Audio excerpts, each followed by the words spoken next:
I had been taught by my grandfather that we create our own reality. And I've been creating lots of suffering, and I've been making myself wrong for doing that. Then I don't feel clear. And I don't even want to say it, so I saw this toxic male part of me that when there was all this beauty and love going on up here, he he was saying, I must have violence. I must have violence. And then this female side of me is terrified. And so that's what I've been sitting with this week. Yes. You know,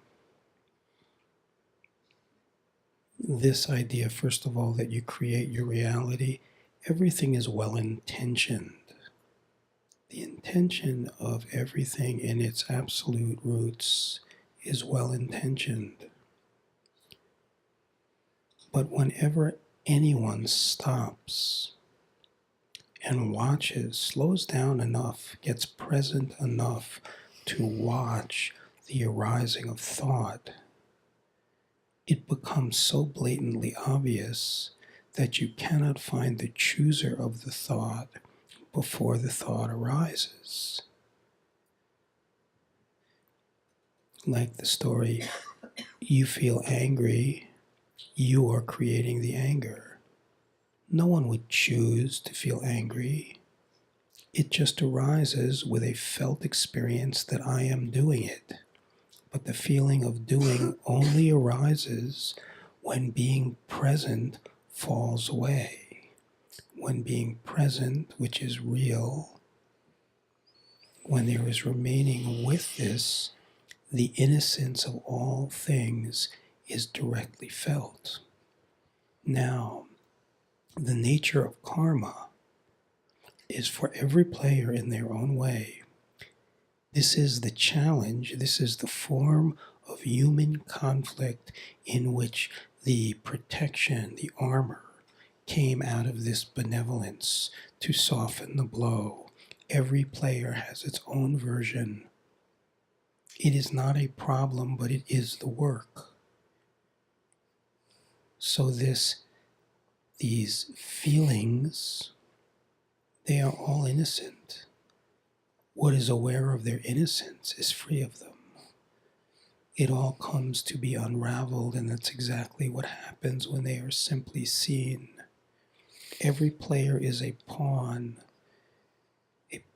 in a movie that is replicating the experience of karma for the courageous, grace-filled one that is ready to remain and separate out what seems to be real from what is real.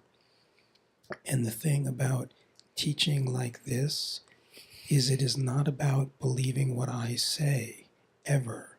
It is about discovering the truth for yourself. Believing what I say is a belief. The only way truth can be discovered is to stop long enough and lay witness on what is happening so you discover what is real for you. You know, it was spoken in the satsang, the Divine Mother, Holy Father is spoken. Ultimately, all of this, it is all ultimately discovered to be genderless. It is true that there is a flavor of the feminine in the expression of humanity, which tends to be more the receiver, more yielding, more feeling.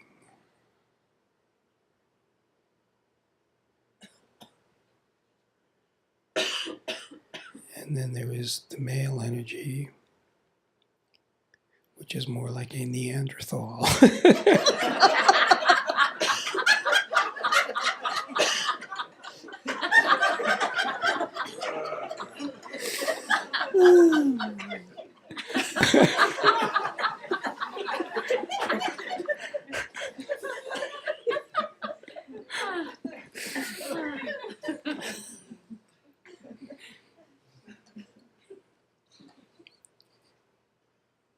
It all comes from the beauty The beauty is who you are. There is a strength that is willing to remain and feel the fragility. True weakness does not feel fragility. It is compensatory need to overpower, because the sense of fragility is so great it cannot even open to its possibility because it is so terrified. True strength is the willingness to put down the weakened protective mechanisms and really be with the process, be with yourself. When you have true strength, what you discover is the holding of the space for the human condition, which initially feels like such fragility, because in order to survive, the shell had to form, because the sense of fragility at the time was so overwhelming. There was the sense, cannot survive with this, so there is this numbing. The willingness is staying this open space so that the armoring recognizes it is safe, and then it by itself begins to melt, and what is felt is what was buried underneath there.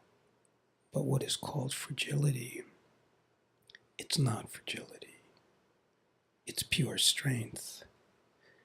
It just cannot be tasted when it is being tasted through the filter of a story. What is called the depth of human fragility is discovered to be the one thing that is vulnerable to nothing.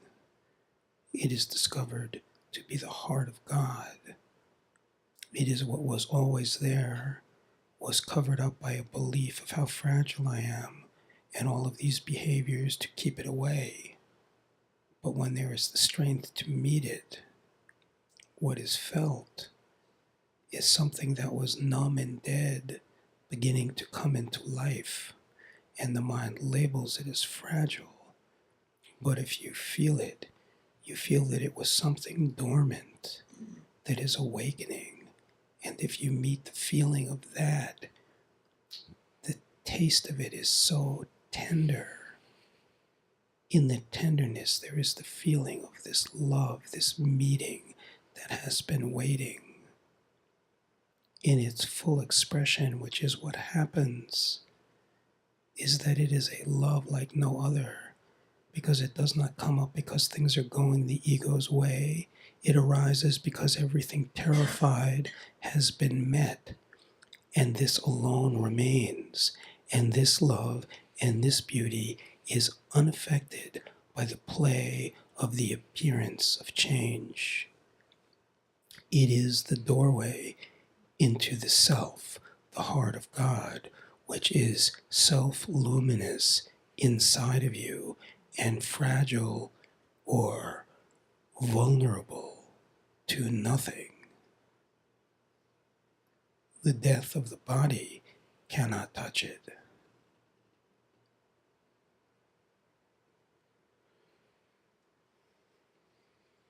Came up feeling this sense of fragility, and now what is felt is something really solid, isn't it?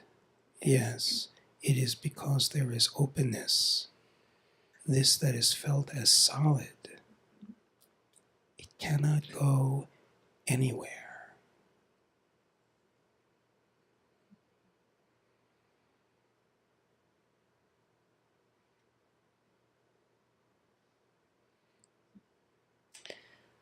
I love you, Deva. Yes, I love you, sweetie. So beautiful, your courage and your strength.